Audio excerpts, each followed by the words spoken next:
Mother bear, tied with the tree, human baby, saw this and did something that put everyone in tears.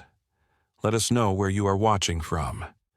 Don't forget to like and subscribe if you love our content. The soft amber light of early evening filtered through the dense pines that surrounded Oakridge village. Olivia Harper clutched her 2-year-old daughter, Sophie, close to her chest as she followed the growing crowd toward the clearing. Whispers and urgent voices carried through the crisp autumn air. Something was happening, something that had drawn nearly every resident from their homes and into the woods that bordered their small community. "They caught it," someone muttered as they passed. "The bear that's been stealing livestock." Olivia hesitated, wondering if she should turn back.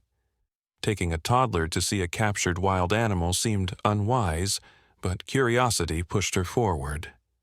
Sophie squirmed in her arms, her wide blue eyes taking in the unusual commotion around them. The child's chestnut curls bounced with each step, her tiny fingers clutching her mother's sweater for security in this strange procession. The crowd parted as they reached the edge of the clearing, and Olivia's breath caught in her throat.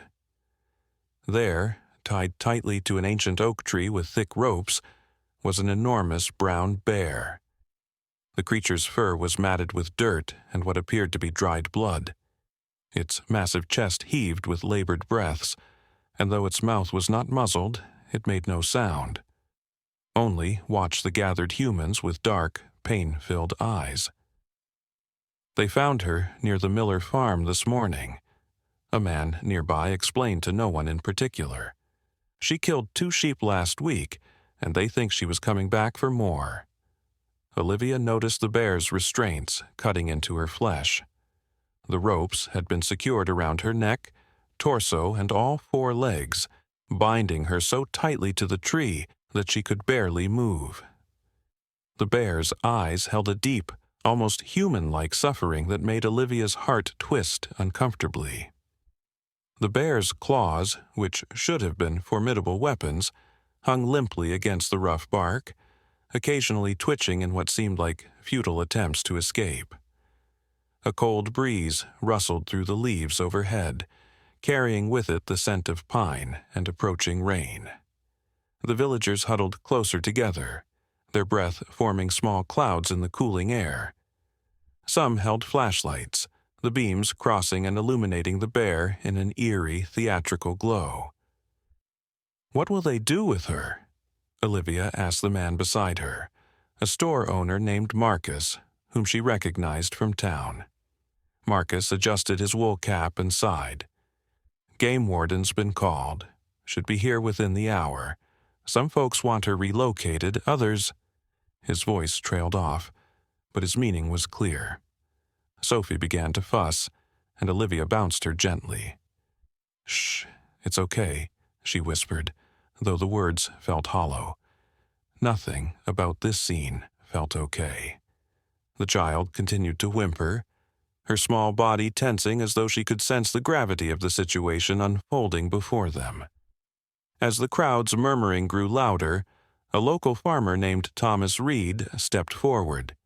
His weathered face was creased with anger as he gestured toward the bear. "This beast has been terrorizing our livestock for weeks. Moving her just shifts the problem somewhere else." His voice was hard with anger, echoing through the clearing. "My children can't even play outside because of this monster. I've lost 6 sheep this month alone." Eleanor Wilson, who ran the local veterinary clinic, pushed her way to the front of the crowd. Her gray hair was pulled back in a severe bun, and her eyes flashed with indignation. "That's no way to treat any living creature, Thomas Reed. Look at those ropes. They're cutting into her flesh. She can barely breathe." Arguments erupted among the villagers, some agreeing with Thomas, others advocating for mercy. Through it all, the bear remained silent, her eyes reflecting exhaustion and defeat. The massive animal had stopped struggling, as though resigned to whatever fate these humans would decide for her. Then something caught Olivia's attention. The bear's gaze had shifted slightly, focusing on something beyond the crowd. Following that look, Olivia noticed for the first time that a smaller shape lay half hidden in the tall grass about 20 feet from the tree. Her heart sank as understanding dawned. The small bundle of dark fur was barely visible in the fading light, but there was no mistaking what it was. "There's a cub," she whispered, but her voice was lost in the heated debate around her. She tried again, louder this time. "Listen! There's a cub over there." Her words caught Eleanor's attention, and the veterinarian followed her pointing finger. "My God!" Eleanor breathed. "She has a cub." The mother bear's eyes never left that spot, and despite her own suffering, her primary concern seemed to be for her unseen young. Olivia understood that devotion perfectly, instinctively pulling Sophie closer to her chest. The parallel was not lost on her. Two mothers, worlds apart in nature, yet bound by the same fierce instinct to protect their children. Suddenly, Sophie squirmed with unexpected strength, nearly tumbling from Olivia's arms. "Sophie," she gasped, struggling to maintain her grip on the toddler who now reached out toward the bear with both small hands. "Bear hurt," Sophie said clearly, her face crumpling into a frown. "Bear hurt, Mama." Olivia felt tears spring to her eyes. Even at 2 years old, her daughter could recognize suffering. She tried to turn Sophie away from the distressing sight, but the child twisted persistently in her arms, her gaze locked on the bound animal.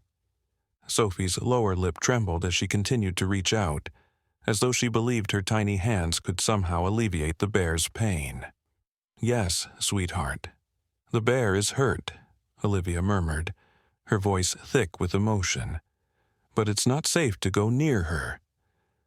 As the argument among the villagers intensified, Olivia noticed with growing alarm that the ropes around the bear's neck seemed to be tightening as the animal's struggles weakened. Time was running out, and somewhere in the grass, a cub waited for a mother who might never return. The thought was unbearable.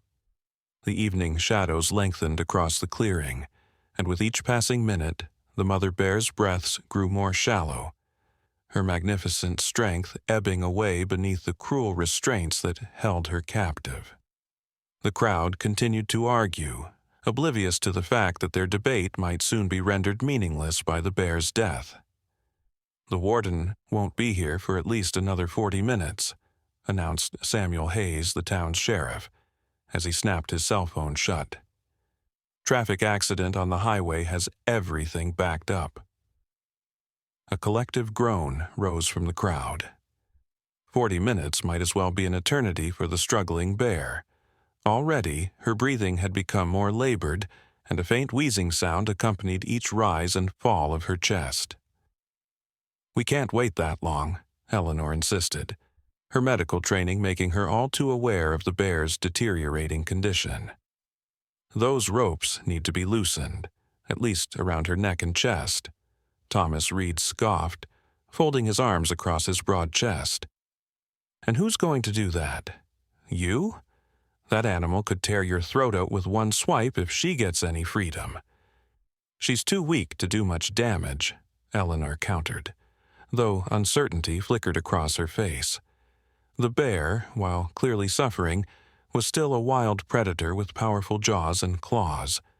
Olivia felt Sophie growing heavier in her arms as the child leaned toward the bear with increasing determination. "Bear, Mama," Sophie said, her small face solemn with concern. "Bear, Mama hurt." Olivia glanced between her daughter and the suffering animal, then followed Sophie's gaze to where the cub lay hidden in the grass. Something about Sophie's innocent empathy struck a chord within her. Children often saw the world with clarity that adults had long forgotten. "She's right," Olivia said, her voice stronger than she expected. "That's not just a bear. That's a mother protecting her baby." Several villagers turned to look at her, some with confusion, others with dawning realization as they, too, spotted the cub in the distance. James Parker, a retired forest ranger who had lived in Oakridge his entire life, stepped forward. His weathered face was thoughtful as he studied the scene. The cub explains why she's been so bold lately, coming close to farms. She's trying to feed her young. That doesn't give her the right to kill our livestock, Thomas insisted, though his voice had lost some of its earlier vehemence. No, James agreed, but it explains her behavior. Bears don't usually come this close to human settlements unless they're desperate. While the adults continued their debate, Sophie had grown increasingly restless in Olivia's arms. The toddler's eyes remained fixed on the bear, her small body tense with distress. Suddenly, with a quick twist that caught Olivia off guard, Sophie wriggled free and dropped to the ground. "Sophie!" Olivia lunged for her daughter, but the child was surprisingly quick. Before anyone could react, Sophie had darted through the forest of adult legs and escaped into the open space between the crowd and the bound bear. A collective gasp rose from the gathered villagers as the little girl, barely steady on her feet, toddled directly toward the enormous predator. Time seemed to slow as Sophie approached the tree where the bear was tied, her small face set with determination that belied her tender age. "Sophie!" No exclamation mark Olivia's scream pierced the air as she pushed through the stunned crowd, but Sheriff Hayes caught her arm, holding her back. "Don't make any sudden movements," he warned in a low voice. "You might startle the bear, and that could be dangerous for both of them." Frozen with terror, Olivia watched as her daughter approached the massive animal. Sophie's tiny form made the bear look even more enormous by comparison. A toddler beside a creature that could end her life with a single movement. The crowd fell into a horrified silence, no one daring to breathe or move for fear of triggering a tragedy. Even Thomas Reed stood speechless, his earlier anger replaced by wide-eyed alarm.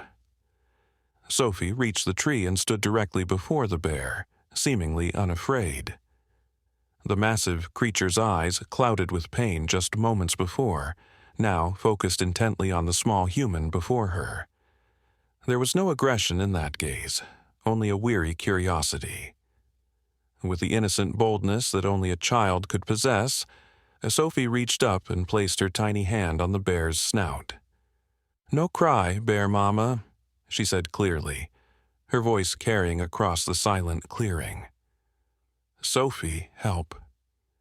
Tears streamed down Olivia's face as she watched this impossible moment unfold, her baby daughter comforting a wild predator with the simple, pure compassion that adults had forgotten. The bear made no move to harm the child, but instead closed her eyes briefly at Sophie's touch, as though accepting the small comfort offered. Then, to everyone's astonishment, Sophie reached up toward the rope around the bear's neck. Her tiny fingers couldn't possibly untie the complex knots, but the intent was clear. She was trying to free the suffering animal.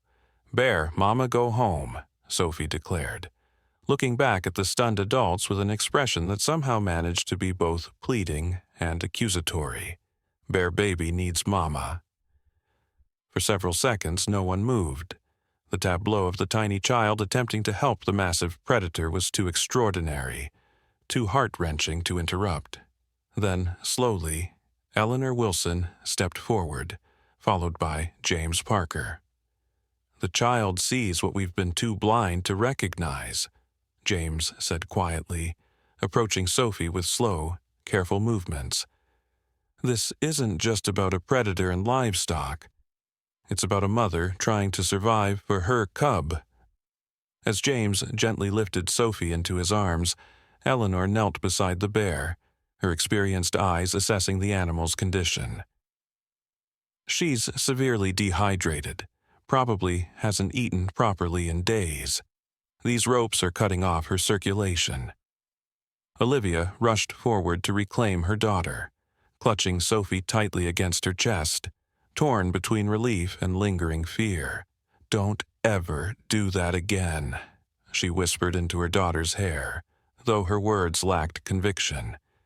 Deep down, she was filled with wonder at her child's courage and compassion. "Bear Mama sad," Sophie insisted, pointing back at the suffering animal. "Help Bear Mama." Eleanor was already examining the ropes, trying to determine how to loosen them without giving the bear enough freedom to lash out. "I need a knife or scissors," she announced, "and someone who knows how to handle wild animals." James handed Sophie back to Olivia and stepped forward. "I worked with bears during my time as a ranger. I can help, but we need to be extremely cautious." Thomas Reed still stood with the crowd, his expression conflicted. Finally, he sighed and reached into his pocket, pulling out a folding knife. "Just be careful," he said, reluctantly handing it to James. "And keep that cub away from my farm." The tension in the clearing shifted. What had been fear and anger just moments ago was now being transformed into something else. A tentative, fragile compassion sparked by a child too young to understand fear or prejudice. Sophie's simple act of kindness had pierced through years of mistrust between the villagers and the wild creatures that shared their forest. As Eleanor and James carefully began to loosen the ropes around the bear's neck, allowing the animal to breathe more freely, Olivia held Sophie close, watching her daughter's face. Sophie's expression was serious, her eyes never leaving the bear as though she understood the gravity of what was happening. "Bear Mama better soon," she declared, with the absolute certainty that only children possess. "Then Bear Mama find Bear Baby."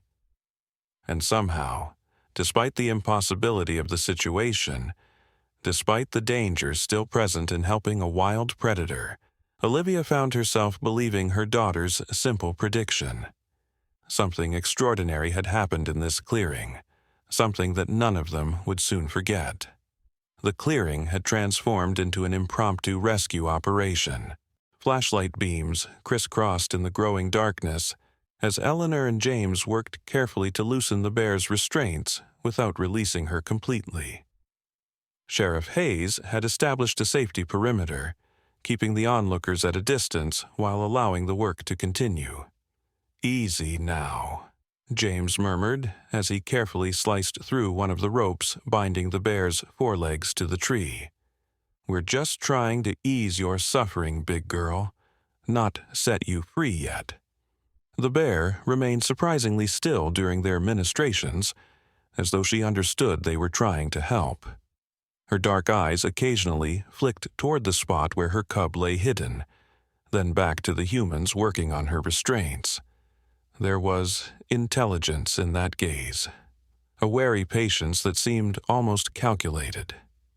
Olivia had retreated to a safe distance with Sophie, but the child continued to watch the proceedings with intense focus. "Bear Mama better?" she asked repeatedly, tugging at her mother's sleeve. "They're trying to help her, sweetheart," Olivia explained, still shaken by her daughter's reckless bravery. The image of Sophie's tiny hand against the bear's massive snout would be forever etched in her memory. A moment of pure, innocent compassion that had changed everything. Eleanor had retrieved her medical bag from her truck and was now examining the bear's injuries where the ropes had cut into her flesh. "She's lost some blood, but the wounds aren't as deep as I feared," she reported. "The bigger concern is dehydration and exhaustion." Marcus approached with several bottles of water he'd retrieved from his store. "Will this help?" he asked, handing them to Eleanor. "Perfect timing," she replied, pouring water into a shallow bowl she'd fashioned from bark. Carefully, she placed it near the bear's mouth. After a suspicious sniff, the animal began to lap at the water eagerly, confirming Eleanor's diagnosis of dehydration. "What about the cub?" Olivia asked, voicing the question that had been nagging at her. "Is it old enough to survive without its mother?" James glanced toward the hidden shape in the grass.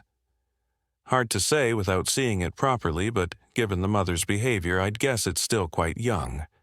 Bears typically stay with their cubs for about 2 years. Bear baby hungry, Sophie declared, with the certainty of someone stating an obvious fact. James looked at the child with newfound respect. You might be right, little one. If the mother hasn't been able to hunt properly because of these confrontations with humans, the cub could be undernourished as well. As they spoke, a low rumble began to build in the bear's throat. Not quite a growl, but a sound of distress. Her gaze had fixed on something beyond the crowd, and her body tensed beneath the remaining restraints. James followed her line of sight and cursed under his breath. "The cub's moving," he said urgently. "It's trying to come to its mother." Sure enough, the small dark shape in the grass had risen and was wobbling uncertainly toward the clearing. The sight of the cub, so vulnerable and determined, sent a wave of emotion through the gathered villagers. It was tiny compared to its mother, with oversized paws and a hesitant gait that spoke of youth and inexperience. "We need to be very careful now," James warned. "Mother bears are at their most dangerous when they perceive a threat to their cubs." The mother bear's eyes never left her approaching young, and her muscles bunched beneath her fur as though preparing to break free from her restraints if necessary. The atmosphere in the clearing grew tense once more, as everyone realized the delicate balance could tip at any moment. "Bear baby, come to bear mama," Sophie said, struggling once more in Olivia's arms. "Let bear baby come." "It's too dangerous, Sophie," Olivia insisted, tightening her grip on her daughter. "The mother bear might hurt someone if she thinks we're threatening her baby." Eleanor paused in her work, assessing the situation with clinical precision.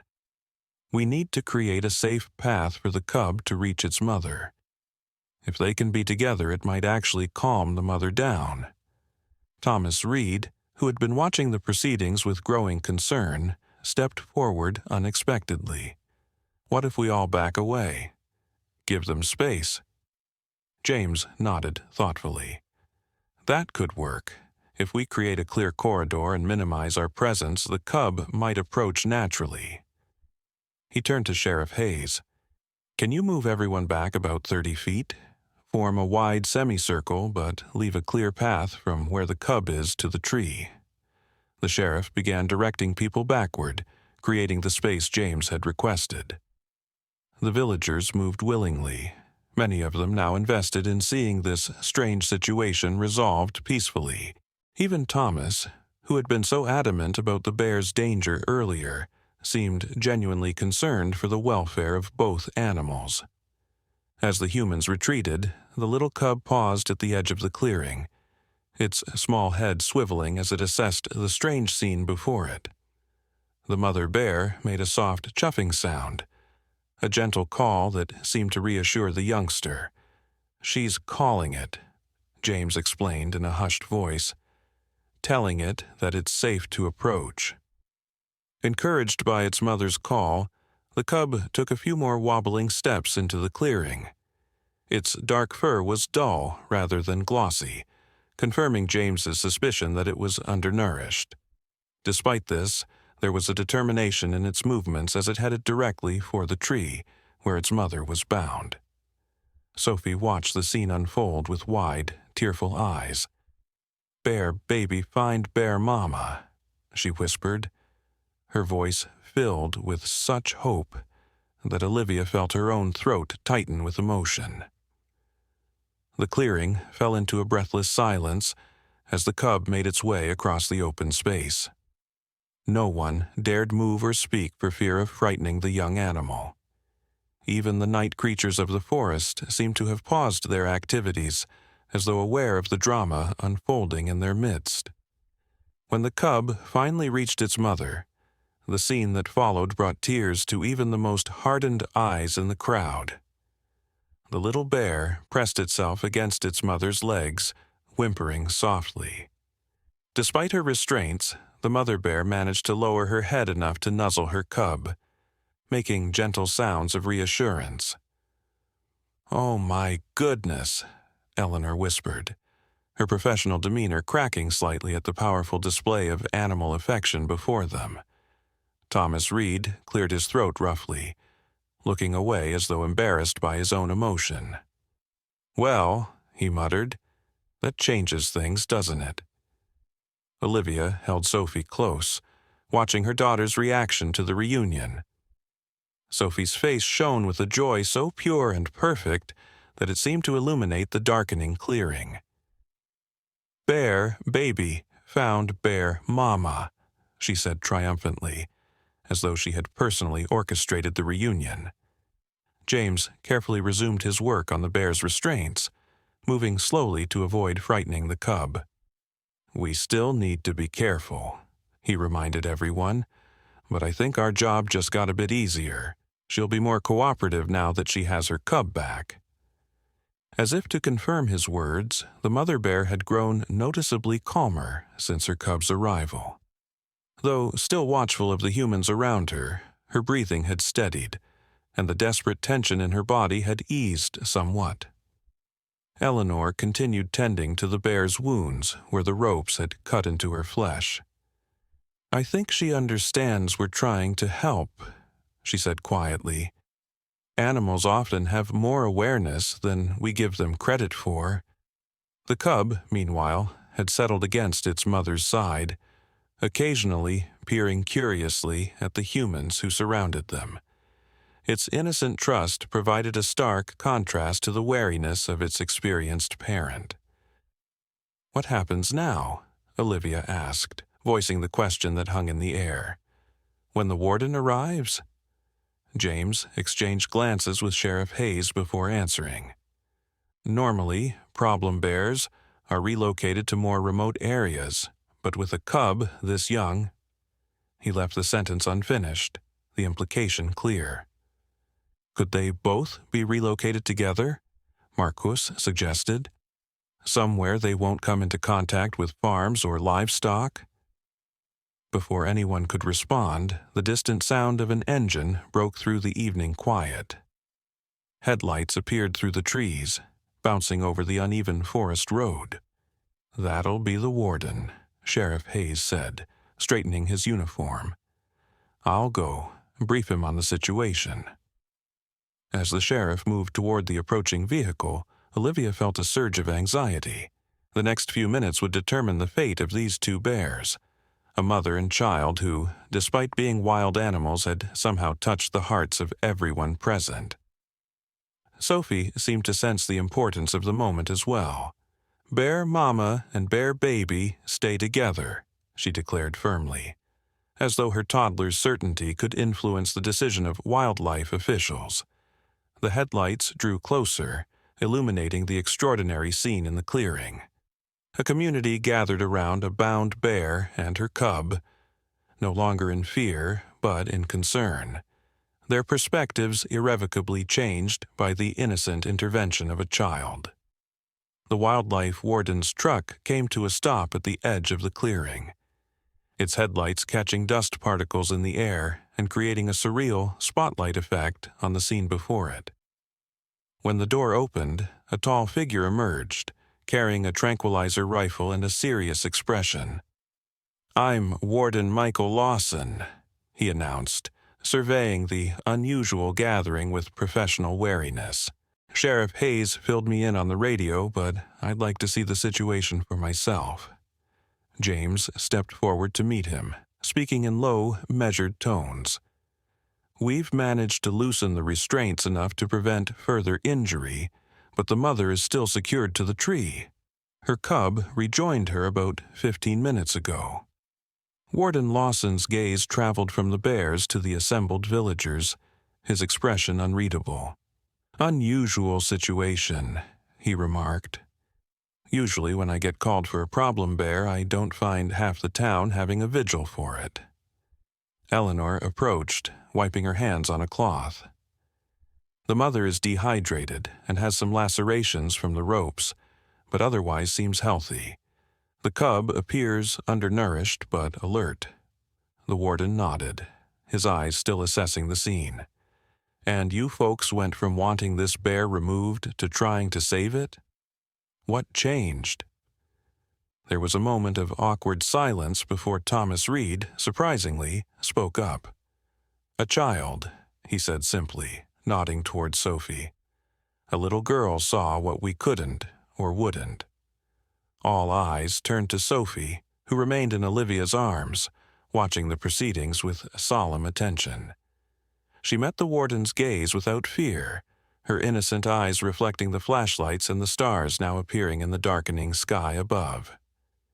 "Bear Mama and Bear Baby need help," she stated plainly, her voice carrying across the clearing.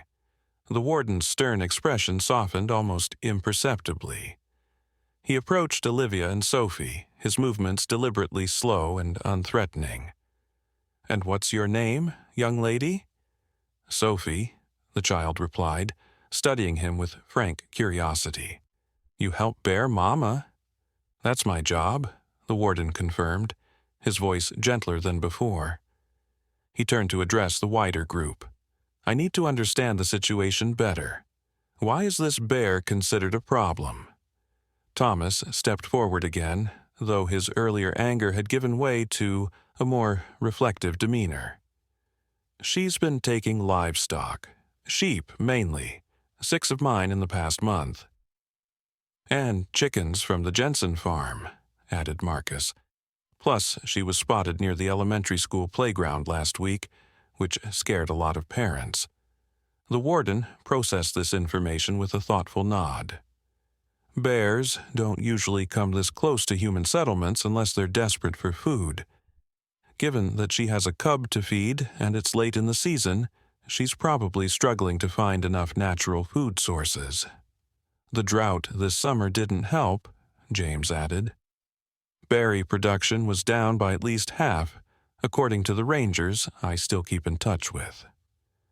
Warden Lawson approached the bears carefully, examining them with experienced eyes. The mother watched him warily but made no aggressive moves.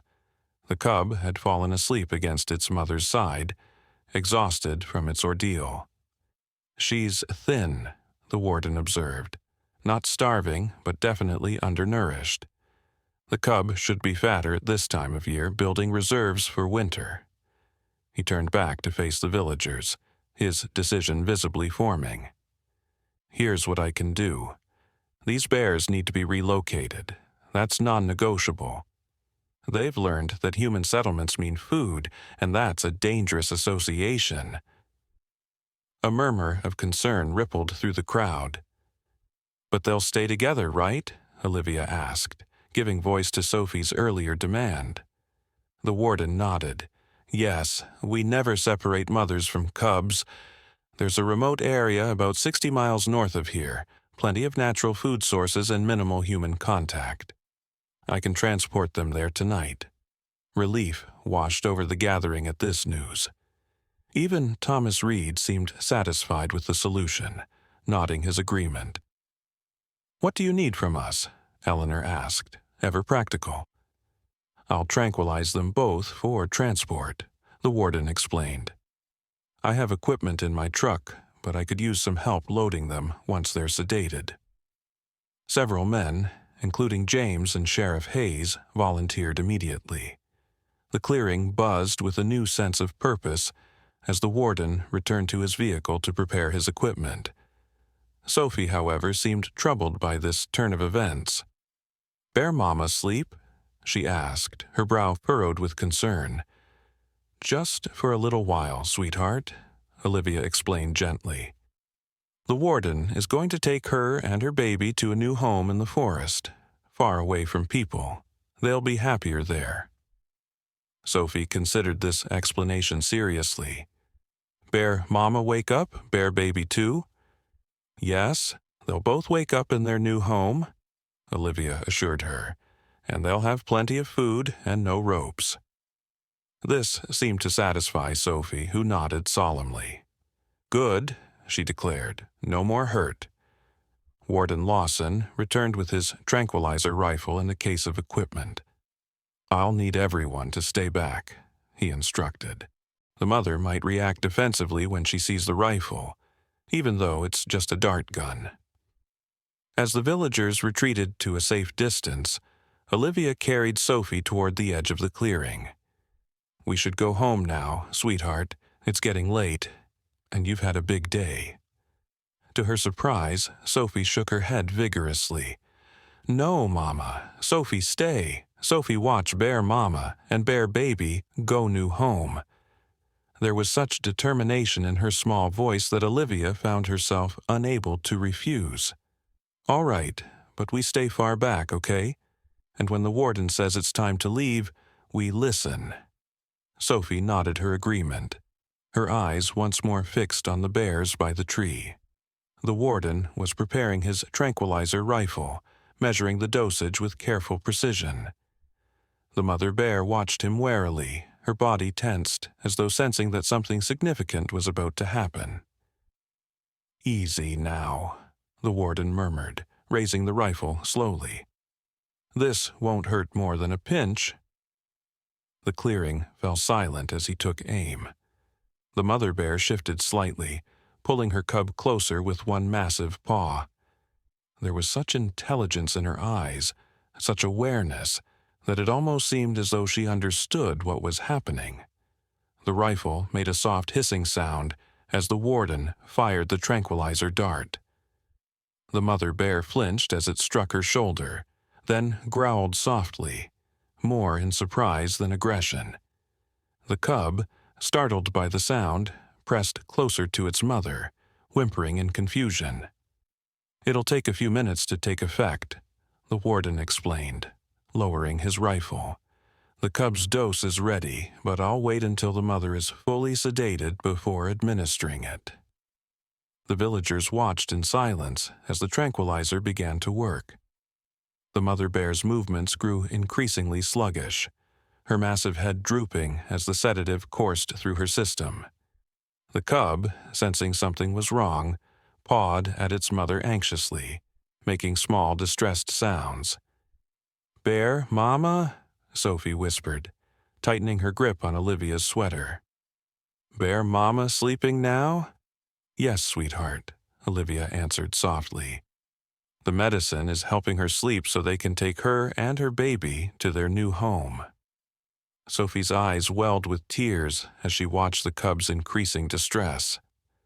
The little bear was now circling its mother, nudging her with its snout, emitting pitiful cries that seemed to echo across the clearing.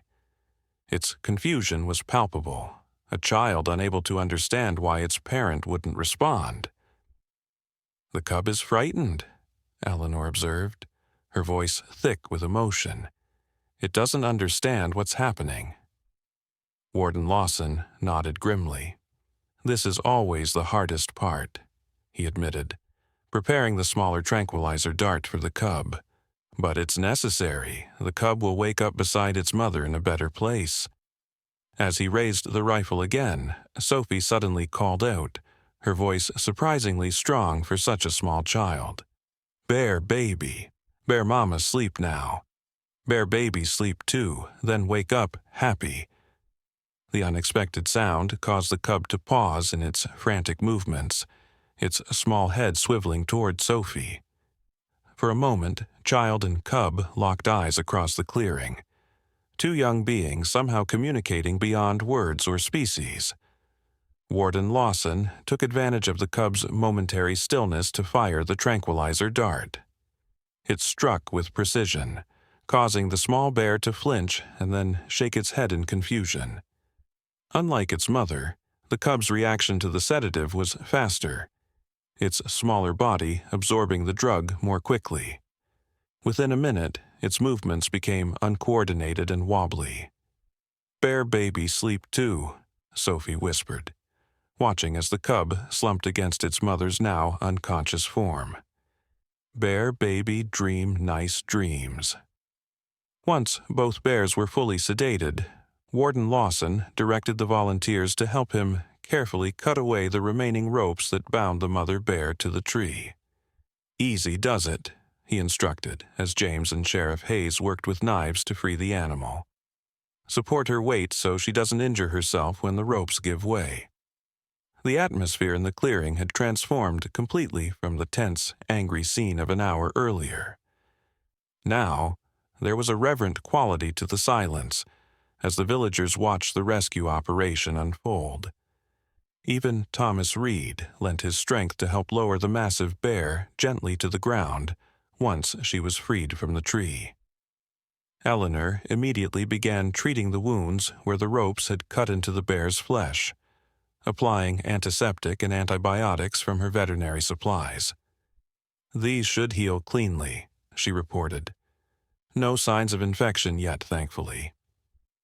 Warden Lawson had returned to his truck and was now backing it up to the edge of the clearing. The rear contained a large steel transport cage, spacious enough for both bears. "We'll need to move quickly," he instructed. "I want to get them to the release site before the mother starts to wake up." 6 men, including James, Thomas, and Sheriff Hayes, positioned themselves around the mother bear. Following the warden's instructions, they rolled her onto a heavy tarp that would serve as a makeshift stretcher. The cub, small enough to be carried, was gently lifted by Eleanor, who cradled it with the same tender care she might show a human child. "Bear mama heavy," Sophie observed solemnly as the men strained to lift the tarp with its massive burden. "Yes, she is," Olivia agreed, watching the careful procession. "But all these people are helping her, just like you wanted." The weight of the mother bear made the short journey to the truck challenging. The men's faces reddened with effort, their breath coming in short gasps as they navigated carefully across the uneven ground. Despite the difficulty, no one complained or suggested abandoning the task. Something fundamental had shifted in the community's collective mindset, a change initiated by a child's simple act of compassion. "Almost there," Warden Lawson encouraged as they reached the back of the truck. "On 3, we lift her into the cage. 1, 2, 3. With a final coordinated heave, the men managed to slide the unconscious bear into the transport cage.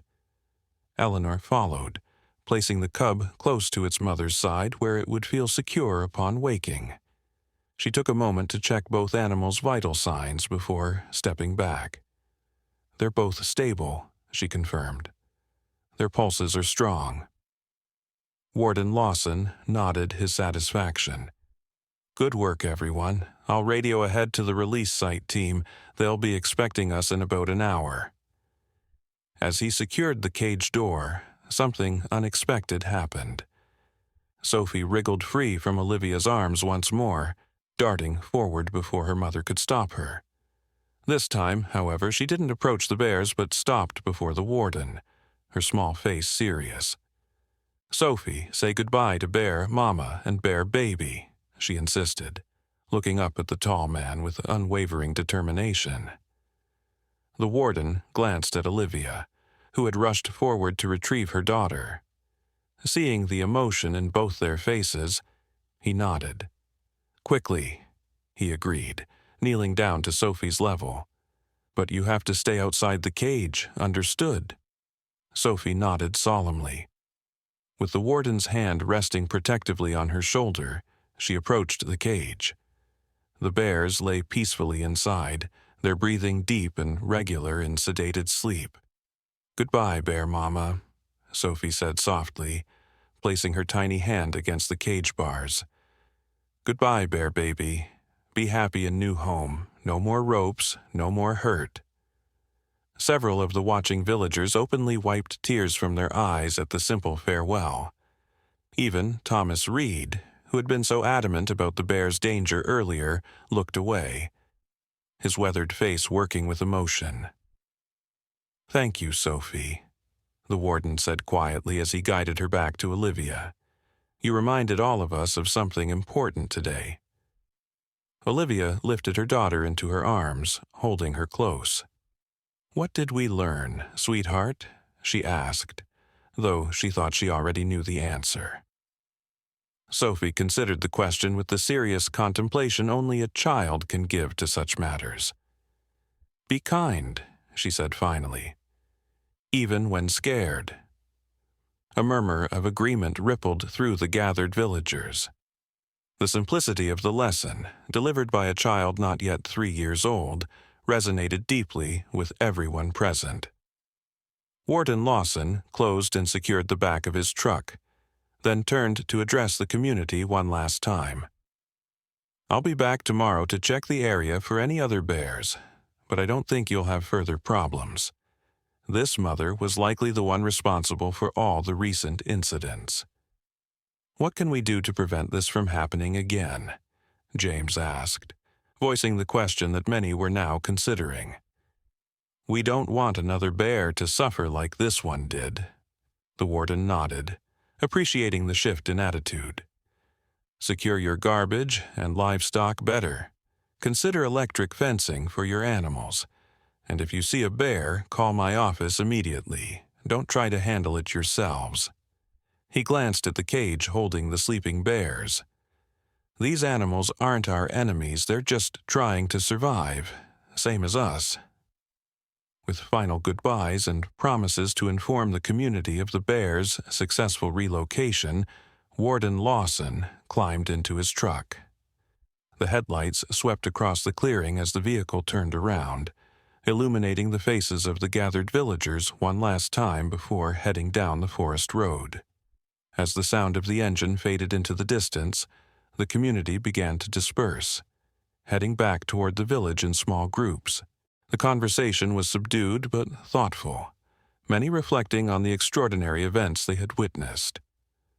Olivia held Sophie close as they walked back along the forest path, following the bobbing flashlight beams of neighbors ahead. The child was growing heavy in her arms, fatigue finally catching up with her after the intense emotions of the evening. "Mama," Sophie murmured sleepily against Olivia's shoulder. "Bear's dream happy now?" Olivia kissed her daughter's forehead, marveling at the pure heart that beat within this small body. "Yes, my brave girl. I think they're dreaming very happy dreams of their new forest home." "Good," Sophie sighed, her eyelids drooping. Sophie dreamed too. 1 week later, the incident at the clearing had transformed from a crisis into a story that spread throughout Oakridge and beyond. Local newspapers had picked up the tale of the little girl who had changed hearts and saved a mother bear and her cub. Sophie's simple act of compassion had resonated far beyond their small community, touching something universal in all who heard it. Olivia found herself navigating this unexpected attention with protective caution. While proud of her daughter's instinctive kindness, she was wary of too much focus on Sophie. Children, she believed, should be allowed to be children, not symbols or celebrities. On this particular morning, Olivia sat at her kitchen table, sipping coffee and watching Sophie in the backyard.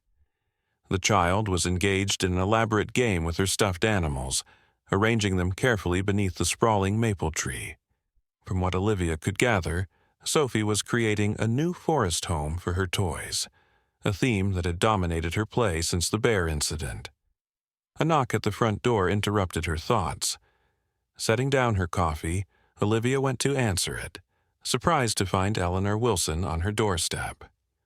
"Good morning," the veterinarian greeted her with a warm smile. "I hope I'm not disturbing you." "Not at all," Olivia assured her, stepping back to invite her in. "Sophie and I were just having a quiet morning. Would you like some coffee?" Eleanor accepted the offer, and soon they were both seated at the kitchen table, watching Sophie through the window as she continued her imaginative play.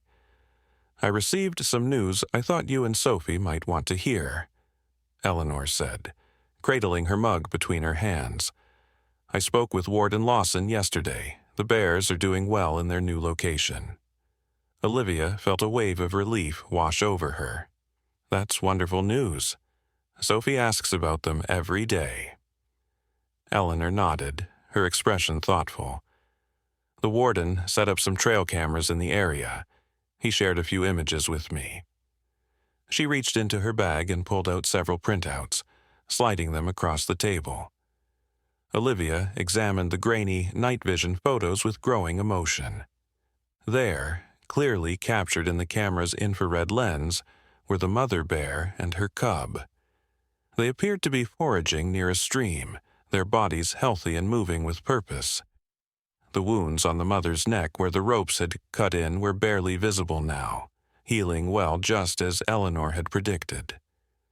"They look so free," Olivia whispered, running her finger over the image. "So much different than that night." "The warden says they're adapting well to their new territory," Eleanor explained. "Plenty of natural food sources, no human settlements nearby. The cub has already gained weight." Olivia glanced out at Sophie again, wondering whether to call her in to see the photos. The child had been having occasional nightmares about the bear mama with ropes, waking tearful and concerned. Perhaps seeing the bears looking healthy would help ease those fears. "Sophie," she called through the open window. "Could you come inside for a minute? There's something special to see." The little girl looked up from her play, her face brightening at the prospect of a surprise. She gathered her favorite stuffed bear, a new addition to her collection since the incident, and hurried inside. "Eleanor!" she exclaimed upon seeing their visitor. Sophie had formed a special bond with the veterinarian in the days following the bear rescue. Eleanor had visited several times, patiently answering Sophie's endless questions about animals and their care.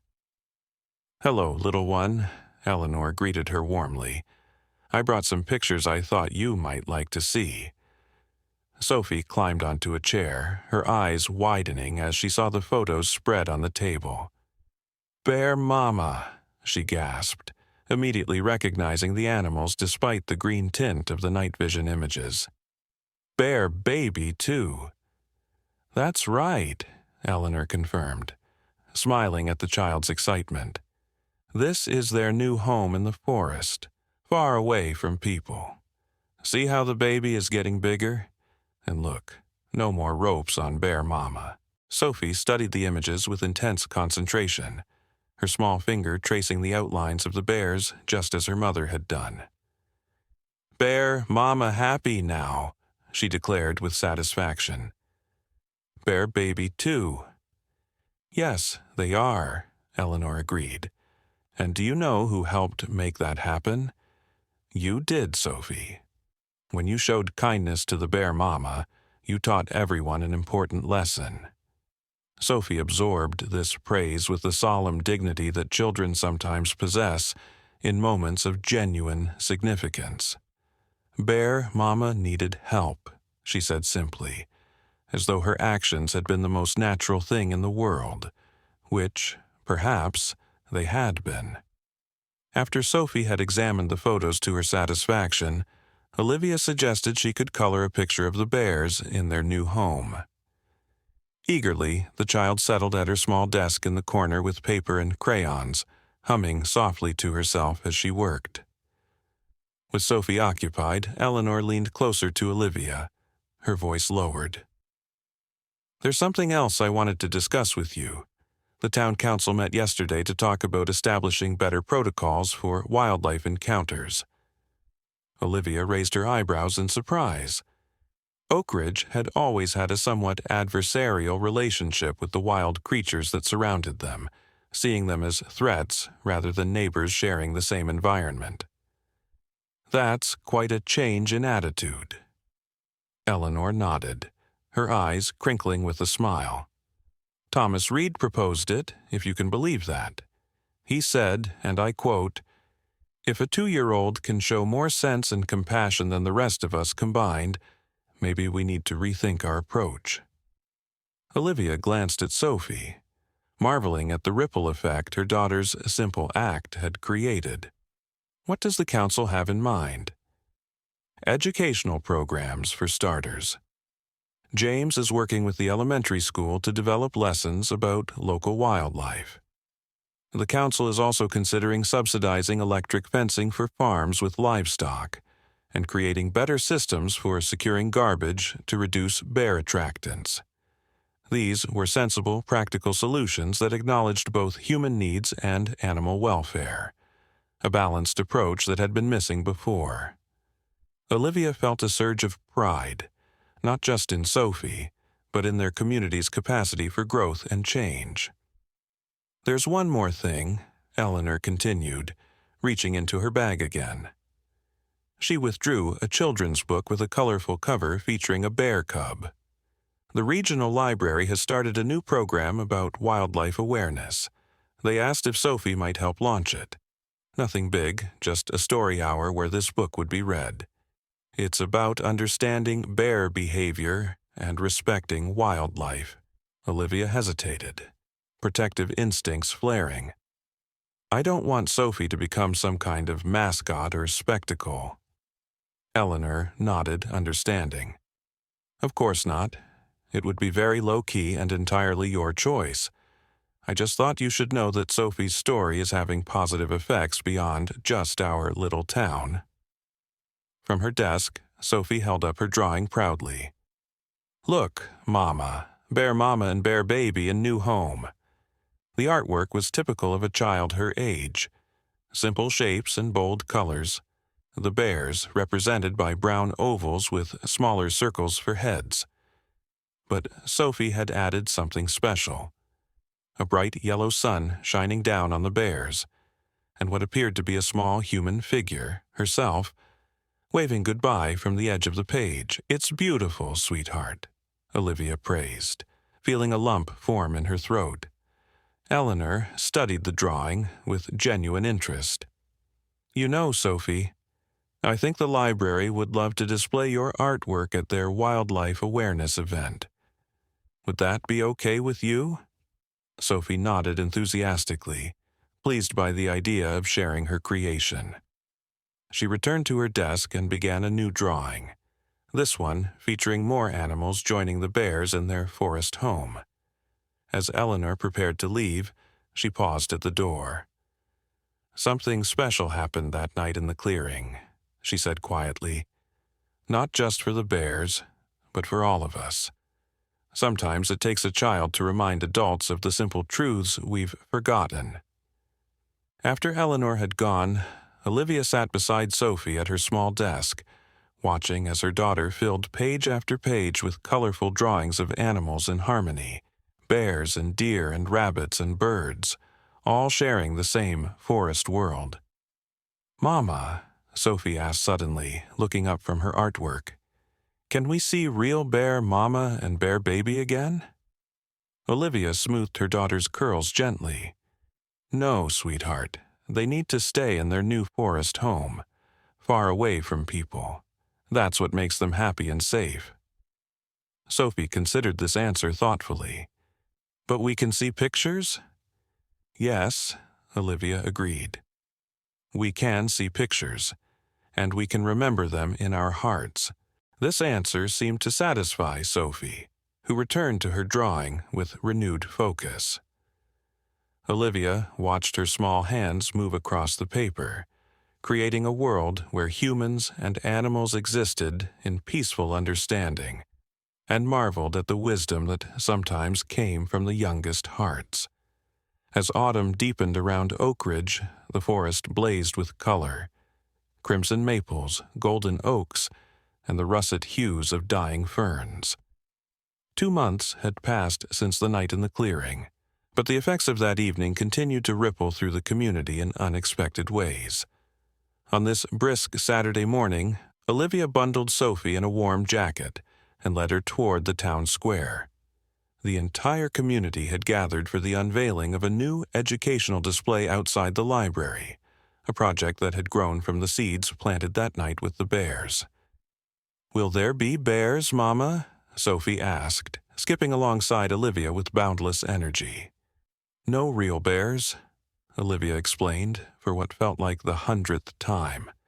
"But there will be pictures and information about bears and other forest animals."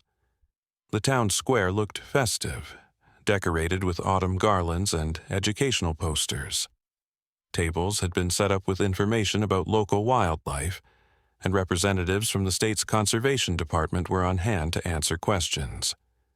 Children from the elementary school had created artwork featuring the animals that shared their forest home: foxes, deer, raccoons, and of course, bears.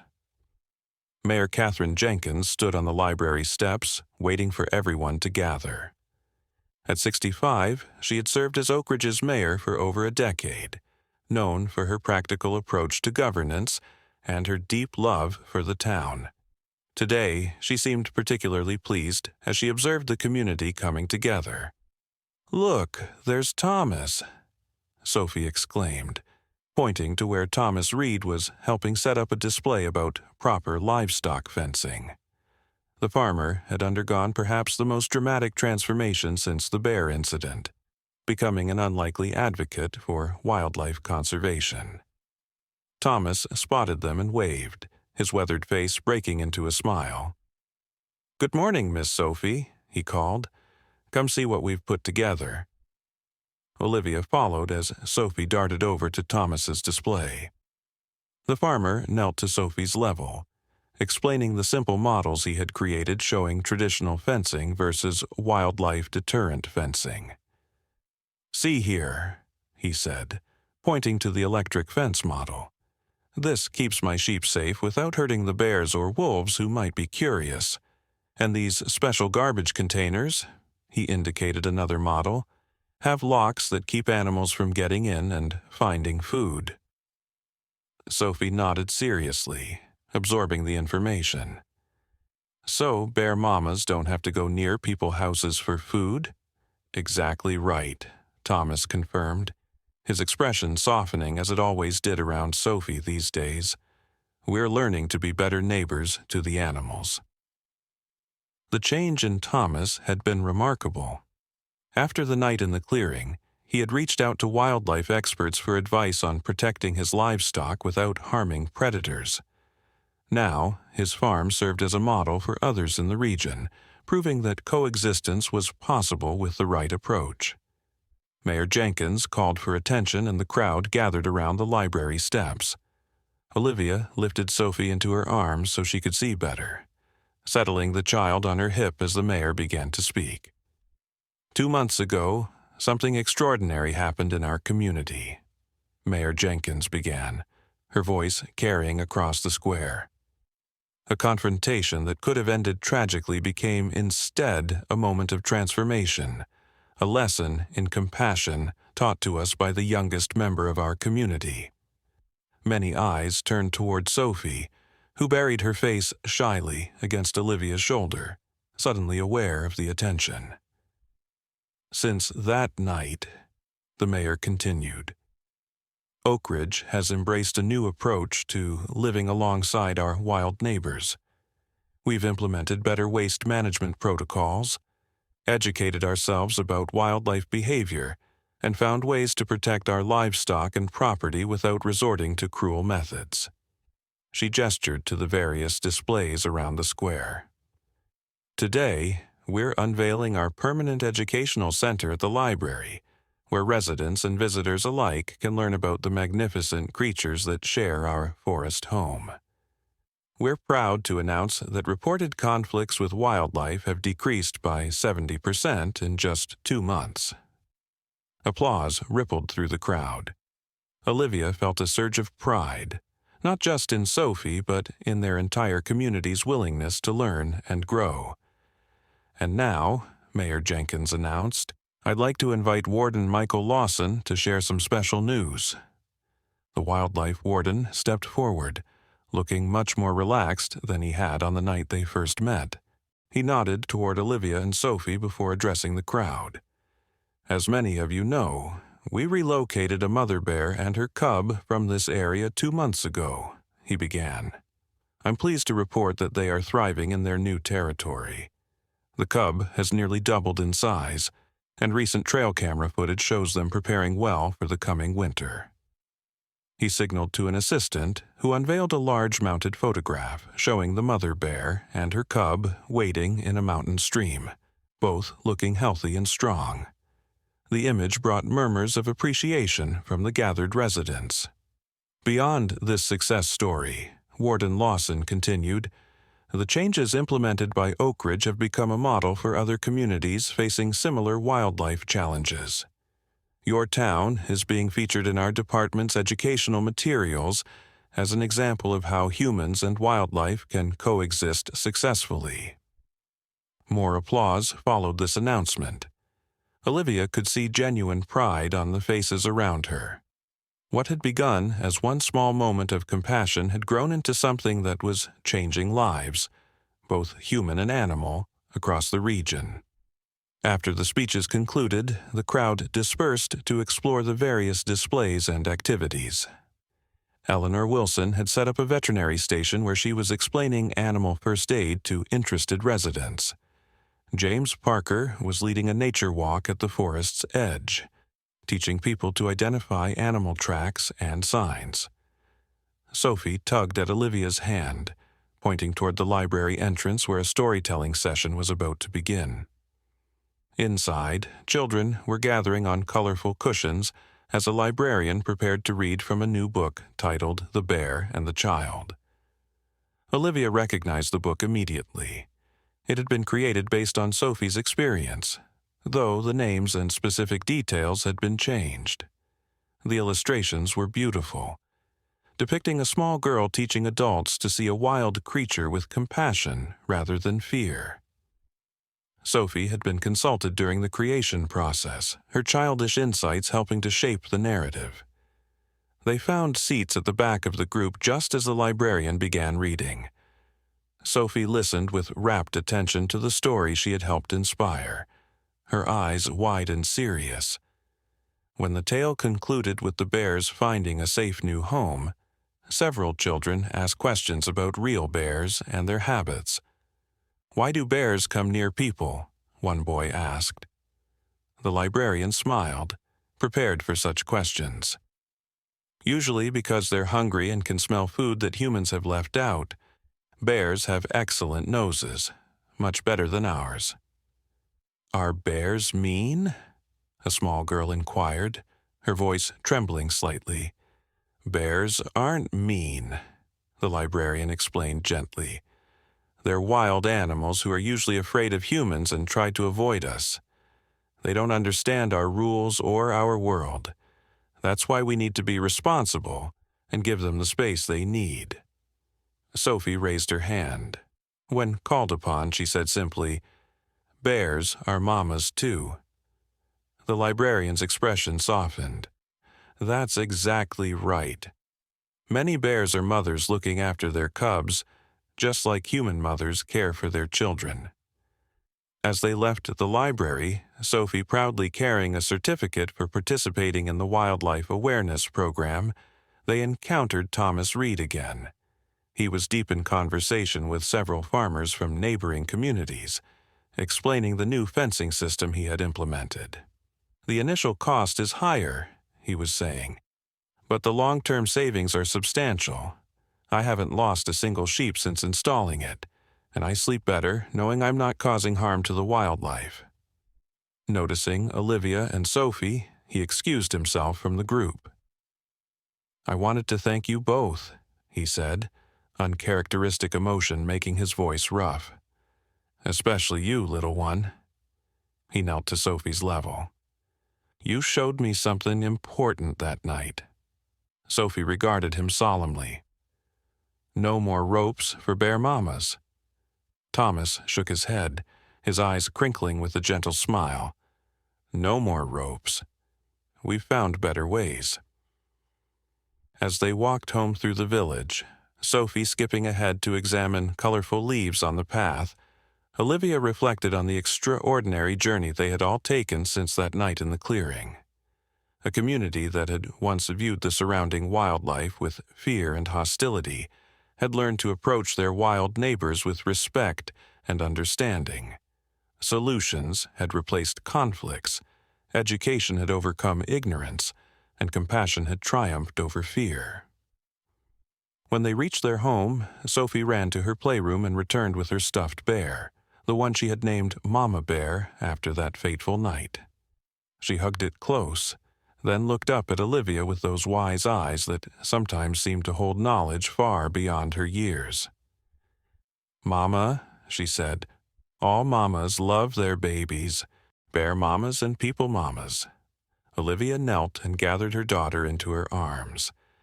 "That's right, sweetheart, and you helped everyone remember that important truth." As the autumn sun began to set, casting long golden shadows across their yard, Olivia thought of the real mother bear and her cub, now far away in their mountain forest. She imagined them preparing for the coming winter, safe and free, unaware of how they had changed the hearts of an entire community. Sometimes the greatest wisdom came from the most unlikely sources, in this case, from a child too young to have learned prejudice or fear. Sophie had seen past the frightening exterior of a wild predator to recognize the universal bond of mother and child. In doing so, she had reminded an entire community of their own capacity for compassion. The legacy of that night continued to grow, spreading from one small clearing to encompass a town, a region, and perhaps, in time, even further. All because one small child had looked at a suffering creature and seen not a monster, but a mother in need. Winter descended upon Oakridge with gentle persistence, transforming the forest into a crystalline wonderland of snow-laden branches and ice-trimmed streams. 3 months had passed since the bear incident, and the Wildlife Education Center at the library had become a valued community resource, regularly hosting school groups and visitors from neighboring towns. On this particular December morning, Olivia found herself once again explaining hibernation to Sophie as they built a snowman in their backyard. "So, Bear Mama and Bear Baby are sleeping?" Sophie asked, her breath forming small clouds in the crisp air as she patted snow onto their creation. "That's right," Olivia confirmed, helping Sophie position a carrot nose. "They've found a den, like a small cave, where they'll sleep until spring comes. The mama bear's body will keep them both warm, and they won't need to eat because their bodies saved extra fat during the autumn." Sophie considered this information with her characteristic seriousness. "They dream happy dreams? All winter?" "I think they probably do," Olivia smiled, adjusting Sophie's woolen hat which had slipped over her eyes. "Dreams of spring and sunshine and plenty of berries to eat." Their peaceful morning was interrupted by the sound of a vehicle approaching. Olivia looked up to see Warden Lawson's truck pulling into their driveway, an unexpected sight that immediately piqued her curiosity. "Sophie, look who's come to visit," she said, lifting her daughter into her arms and walking toward the front of the house. The warden stepped out of his truck, looking somewhat more formal than usual in a pressed uniform rather than his typical field gear. He carried a small package wrapped in simple brown paper. "Good morning," he called, approaching with a warm smile. "Sorry to drop by unannounced. I was passing through on official business and wanted to deliver something personally."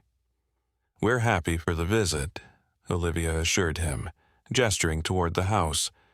"Would you like to come in for some hot chocolate? Sophie and I were just about to take a break from our snowman construction." Inside, with steaming mugs before them at the kitchen table, the warden explained the purpose of his visit. "Our department has been documenting the success of the Oakridge Wildlife Management Program. The changes your community has implemented are quite remarkable. We've seen nothing like it elsewhere in the state." Sophie, warming her hands on her mug of hot chocolate topped with miniature marshmallows, looked up at the mention of wildlife. "Bear Mama sleeping now," she informed the warden solemnly. He smiled, nodding at her. "That's exactly right, Sophie. The mother bear and her cub found a perfect den for the winter. Our trail cameras caught them just before they settled in." He slid the package across the table. That's actually why I'm here. I thought you might like to have these." Olivia helped Sophie unwrap the package, revealing a small photo album bound in forest green leather. Inside were a dozen high-quality prints from trail cameras, each labeled with dates and locations. The photographs chronicled the journey of the mother bear and her cub through the months since their relocation, foraging in berry patches, fishing in streams, and finally preparing their winter den. "These are wonderful," Olivia breathed, genuinely touched by the thoughtful gift. Sophie leaned in close, her finger tracing the images with reverent care. "The last one was taken just 2 weeks ago," the warden explained, turning to the final photograph. It showed the mother bear guiding her cub into a natural den formed by the upturned roots of a massive fallen pine. They chose an excellent spot, well protected from the elements and predators. "Bear mama take good care of bear baby," Sophie observed, her voice carrying absolute certainty. "She certainly does," the warden agreed. He hesitated, then continued more seriously, addressing Olivia. "There's something else I wanted to discuss. The State Wildlife Department is expanding its educational outreach program, and they're interested in featuring Oakridge's story, particularly what happened that night in the clearing." Olivia felt a familiar protective instinct rise within her. What exactly would that involve?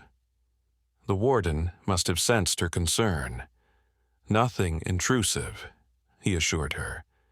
"They'd like to document the community's transformation, the new policies, the educational center, the changed attitudes. Sophie's role would be acknowledged, but not sensationalized." He reached into his pocket and withdrew a business card.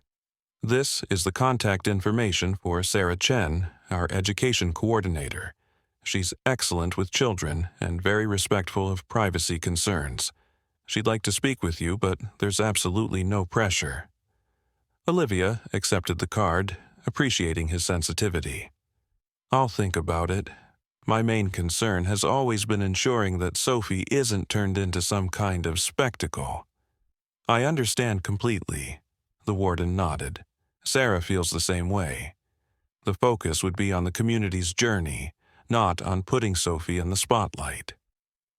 Their conversation was interrupted by Sophie, who had been flipping through the photo album repeatedly. "Warden Mike," she said, using the name she had created for him. "Bear Mama has friends now?" She was pointing to one of the pictures where, in the far background, other wildlife could be seen. A deer and what appeared to be a fox passing through the same meadow where the mother bear was foraging. The warden smiled. "Yes, she does. The place where we relocated her is a protected wildlife corridor, a special path that many different animals use to travel safely. She has plenty of animal neighbors there." This answer clearly pleased Sophie, who nodded as though confirming something she had already suspected. "Good. Everyone needs friends." After the warden had departed, promising to keep them updated on the bear's progress when spring arrived, Olivia and Sophie returned to their snowman. As they worked, Olivia found herself reflecting on the warden's invitation. Part of her wanted to keep Sophie's involvement private, a precious memory between them and their immediate community. Another part recognized that their story might help other towns find better ways to coexist with the wildlife. "Sophie," she asked carefully, "how would you feel about telling other people about the night we helped the bear, Mama, and her baby?" Sophie paused in her snow padding, her expression thoughtful. "Tell other people to help animals?" "Yes," Olivia confirmed, "to teach them to be kind to animals, even when they're scared." Sophie nodded, her decision immediate and certain. "Yes, tell everyone. No more ropes for animals." The simplicity and clarity of her daughter's response touched something deep within Olivia. Perhaps there was wisdom in sharing their experience, if it meant preventing other animals from suffering as that mother bear had suffered. She made a mental note to contact Sarah Chen after the holidays. As December progressed, Oakridge embraced the festive season with renewed community spirit. The town square sparkled with lights, and the Wildlife Education Center featured a special exhibit on how forest animals survived the winter months. Children had created artwork depicting deer, rabbits, foxes, and bears in their winter habitats, and these colorful interpretations lined the library walls. Thomas Reed, continuing his remarkable transformation, had organized a special fundraiser among the local farmers. They had collected enough money to purchase additional wildlife corridor land adjacent to the national forest, expanding the protected area where animals could travel safely between habitats. The deed to this land had been presented to the Wildlife Department at a special ceremony, with Thomas insisting that Sophie be allowed to place the symbolic ribbon on the framed document. This land will help all forest animals have safe places to live and travel, Thomas had explained to Sophie at the ceremony, kneeling to her level as he often did now when speaking with her. No fences, no traps, just trees and streams and all the things wild creatures need. Sophie had nodded with complete understanding. For bear mamas and bear babies and deer and foxes, she had recited, naming the animals she had come to know through books and the educational center.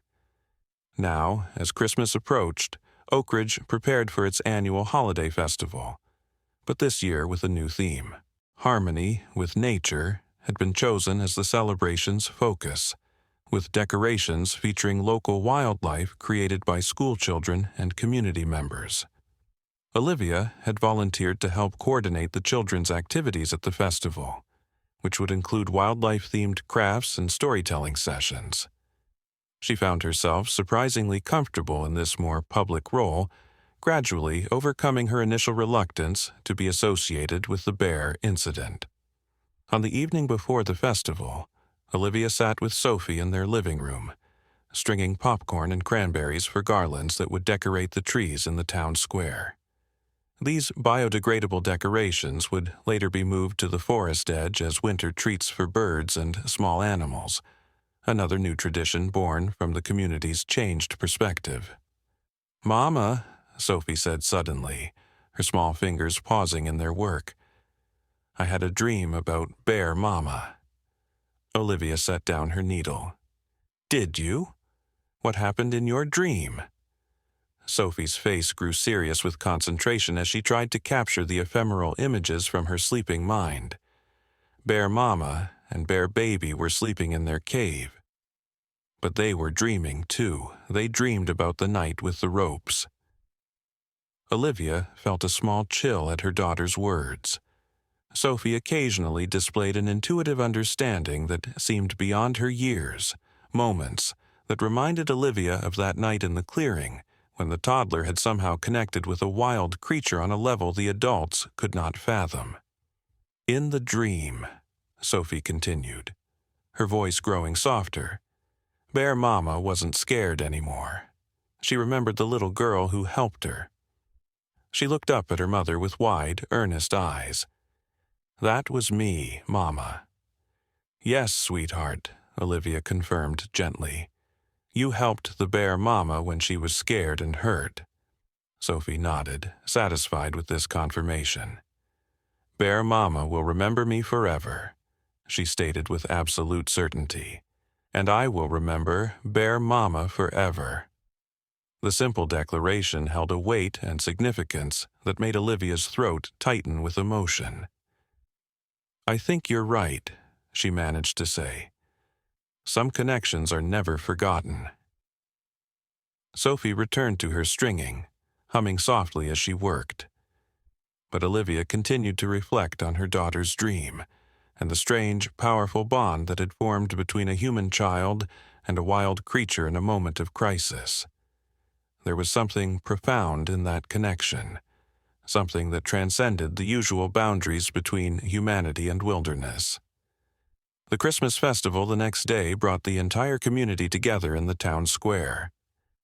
Snow fell in gentle, fat flakes, adding a perfect seasonal touch to the celebrations. The newly decorated trees sparkled with lights, and the wildlife-themed ornaments created by the schoolchildren added splashes of color against the evergreen branches. Mayor Jenkins had arranged for local musicians to perform, their melodies filling the square as residents mingled, sipping hot cider and admiring the decorations. The Wildlife Education Center had been transformed into a winter wonderland, featuring informative displays about how various forest creatures adapted to the cold season. "Olivia, Sophie," Eleanor called, waving to them from near the refreshment table. The veterinarian was serving hot chocolate alongside James Parker, both wearing festive sweaters adorned with woodland animals. As they approached, Olivia noticed the unusual pendant hanging around Eleanor's neck, what appeared to be a small, silvery paw print on a simple chain. Eleanor noticed her gaze and touched the pendant with a smile. Regional Wildlife Service issued these to everyone who participated in successful animal rescues this year. James has one too. James nodded, pulling a similar pendant from beneath his sweater. They call it the Wildlife Guardian Recognition. The paw print is cast from an actual bear track. Not our particular mother bear, but a similar size. We thought you should have one as well, Eleanor continued, pulling a small box from her pocket and offering it to Olivia. Or, rather, Sophie should. Inside the box lay a smaller version of the pendant, perfectly sized for a child. Sophie's eyes widened as Olivia lifted it for her to see. "Bear Mama footprint," she whispered, reaching out to touch it with reverent fingers. "It's to remember that you're a wildlife guardian, too," James explained seriously. "Maybe the most important one of all, because you taught the grown-ups what to do." Sophie allowed Eleanor to fasten the pendant around her neck, her small chest puffing with pride as she displayed it over her winter coat. "I will wear it always," she declared, "to remember Bear Mama and Bear Baby." As they continued through the festival, Olivia was struck by how many people greeted Sophie by name, often kneeling to her level to admire her new pendant and exchange a few words.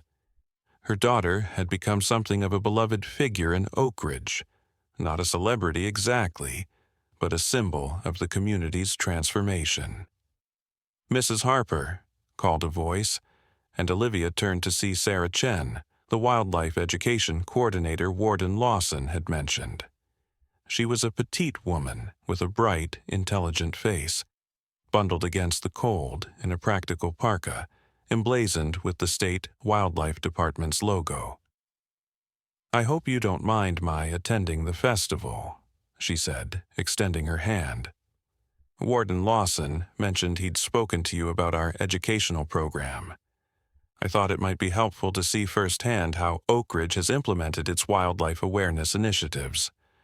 "Not at all," Olivia assured her, shaking hands. "The festival is open to everyone. This is my daughter, Sophie." Sarah knelt to greet Sophie with a warm smile. "Hello, Sophie. I've heard you're very good at helping animals." Sophie studied the woman carefully before responding. "Are you a friend of the animals?" she asked, her standard question for new adults these days. "I certainly try to be," Sarah answered seriously. "My job is to help people learn how to be good neighbors to wild animals like bears and deer and foxes." This answer clearly satisfied Sophie, who nodded approval.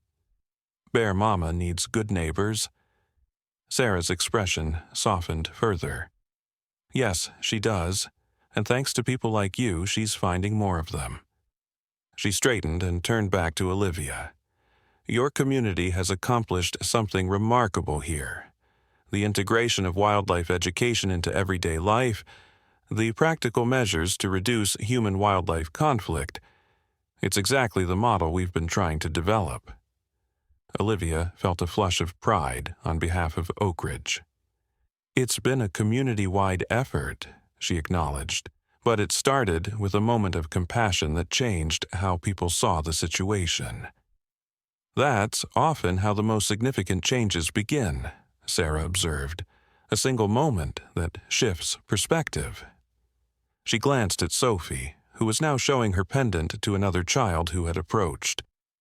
I understand your concerns about privacy and protecting your daughter from too much attention. If you're open to it, I'd love to discuss how we might share Oakridge's story in a way that respects those boundaries.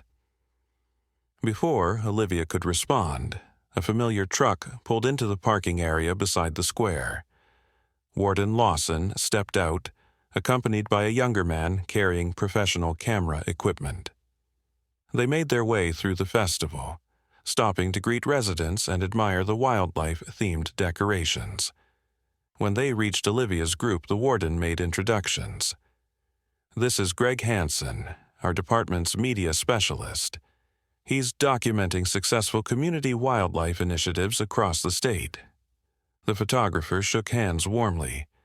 The transformation in Oakridge is becoming something of a legend in conservation circles, he explained.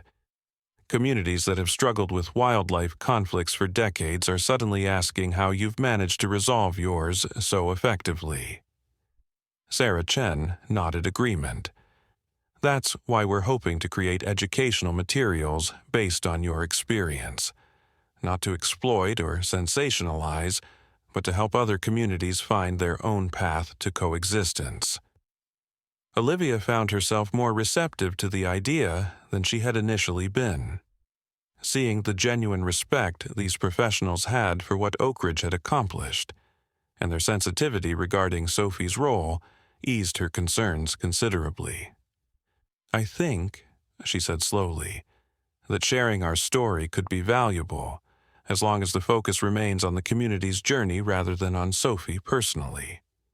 Absolutely, Sarah assured her. We envision a program that highlights the practical measures, the improved waste management, the wildlife corridors, the educational initiatives, while acknowledging that the catalyst was a moment of compassion that reminded everyone of our shared connection to the natural world. As they discussed the possibilities, Sophie tugged at her mother's hand.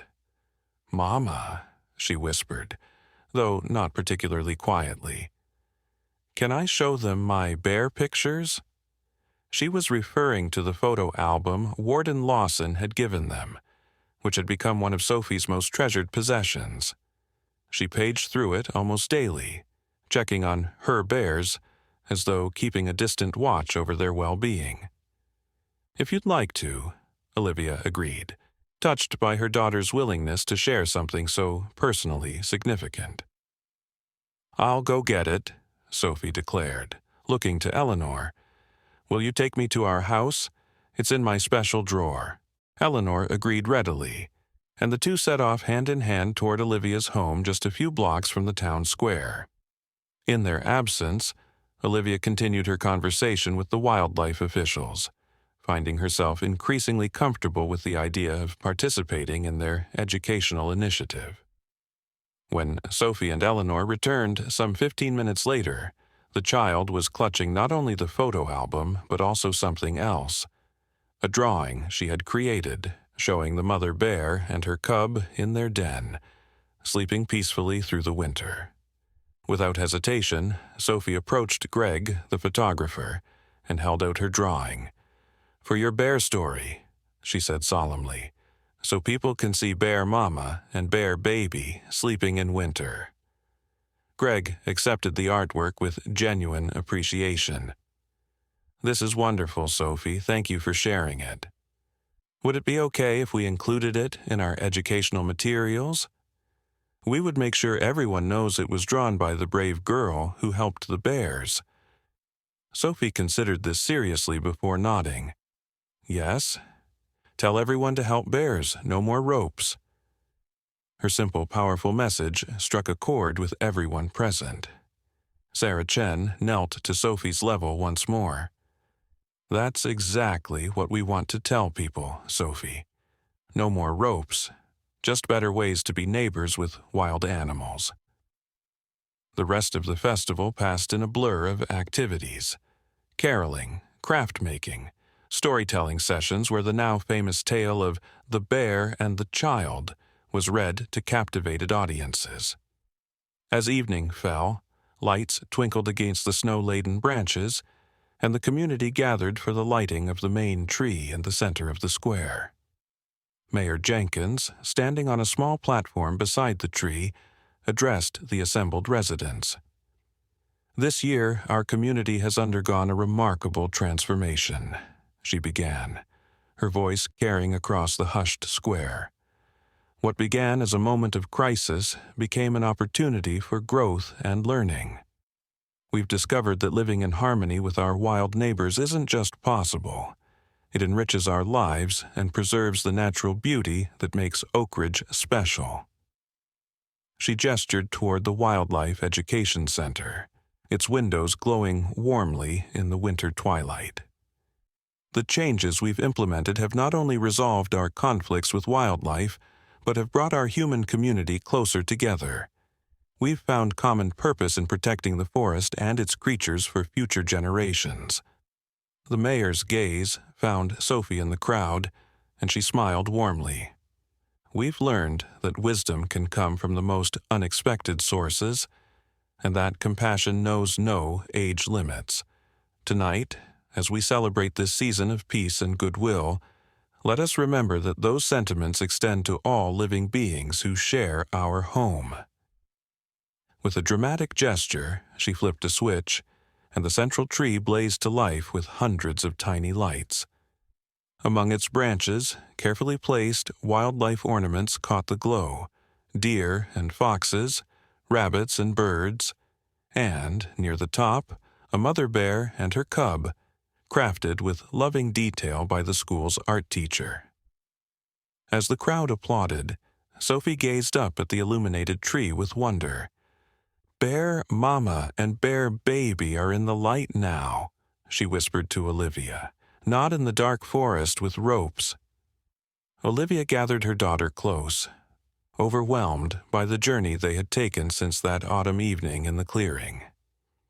What might have been merely a frightening memory for Sophie had instead become a foundation for growth and understanding, not just for her child, but for an entire community. "Yes, sweetheart," she agreed softly. "They're in the light now, and so are we."